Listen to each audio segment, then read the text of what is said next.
Good morning! Happy Sunday! Nakapag-breakfast na bang lahat or nakapagsimba na? Ako po nakapagsimba na around 5 o'clock pero online lang since nandito ako sa UAE.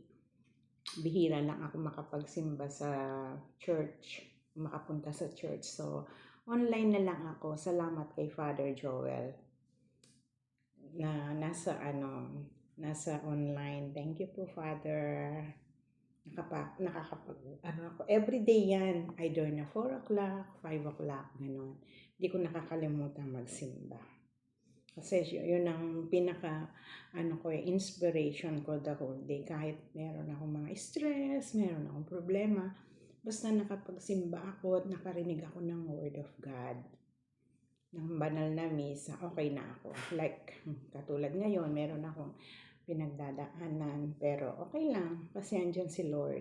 Nakakarinig ako ng misa, yung homily ba, nakakapagpalakas ng loob sa akin yan. Anyway, magkakape muna tayo. Kape. May laman pa yan. Meron akong croissant. Kunti na lang. Yan, binili ng tatay ko kahapon. Actually, excuse me, wala ako sa mood. Pero okay lang. Life is short. Life must go on. Kasi meron kami hindi pagkakaintindihan nga ng nanay ko tungkol sa aking annual leave salary na ilang taon nilang hindi binigay. Bali, 5 beses. Oo, 5 beses. Pero, kinukuha ko kahapon. Kasi taon-taon naman sinasabi ko sa kanila yan.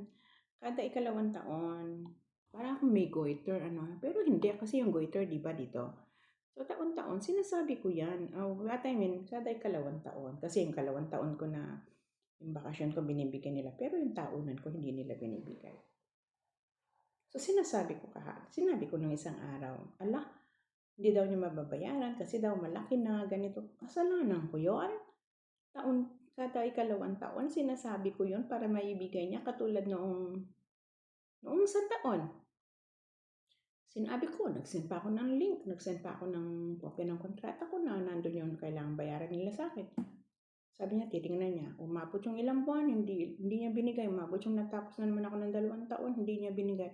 Ngayon, ang sabi pa niya sa akin, dapat daw bago ako mag-renew ng visa, sinasabi ko sa kanya. Pag sinabi ko naman yun, sasabihin niya sa akin, nagbayad siya ng visa, meron siyang ginastos. Natural, bibigyan ko siya ng option na ilang buwan. Tapos January nga, kung October ako nag-renew, January ko sasabihin. Kung December ako nag-renew, January ko sasabihin.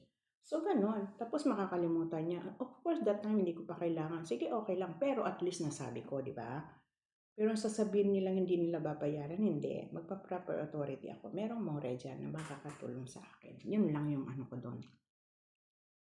Sabi niya, yung kakausapin daw ako ng tatay ko. Kahapon, pinuntahan ko na doon ng tatay ko, kaya lang may ginagawa pa siya, kaya hindi kami nag-usap. Sabi niya mamaya-maya. Hanggang gumabi, hanggang natulog ako. Hanggang ngayon, hindi nila pinausap. Anong gagawin ko? Ibig sabihin, hindi sila willing magbayad, di ba? Hindi naman pwede yun na benepisyo ko yun. Nasa batas yun, guys.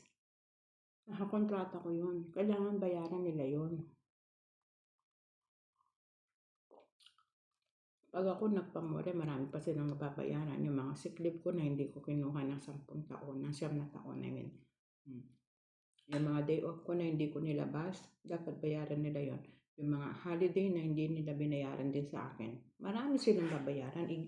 Mas higit pa doon sa sinasabi niyang malaki, mapapalaki pa. Kaya hanggat maaari, yun lang ang sinisingil ko sa kanila, tapos sasabihin nila hindi nila mababayaran. Hindi pwede. Napakabait ko namang masyado. Tsaka malaking bagay yun, guys. Makakatulong na malaki sa akin yun. Marami akong dapat i-settle. At yung apo ko, matutulungan ko pa sa pag-aaral niya. So, hindi pwede yun. Anyway, I know God. God will make a way. Hindi ako natatakot, hindi ako nag-worry. Kasi alam ko ano yun ng Panginoon, di ba? So, hintayin ko. Sabi ko nga sa kanya, kahit isang beses, hindi niya maibigay, pwede niya unti-untiin sa akin hanggang sa matapos yun, di ba? Hanggang sa matapos yun. Para sa susunod na, ngayong taon na to, hindi madadagdag yun, di ba? Hindi naman dadagdag doon sa sinasabi niya napakalaki. Huge daw, huge. Wala akong magagawa. Ewan ko lang ha. Pero mag-uusap pa ulit kami.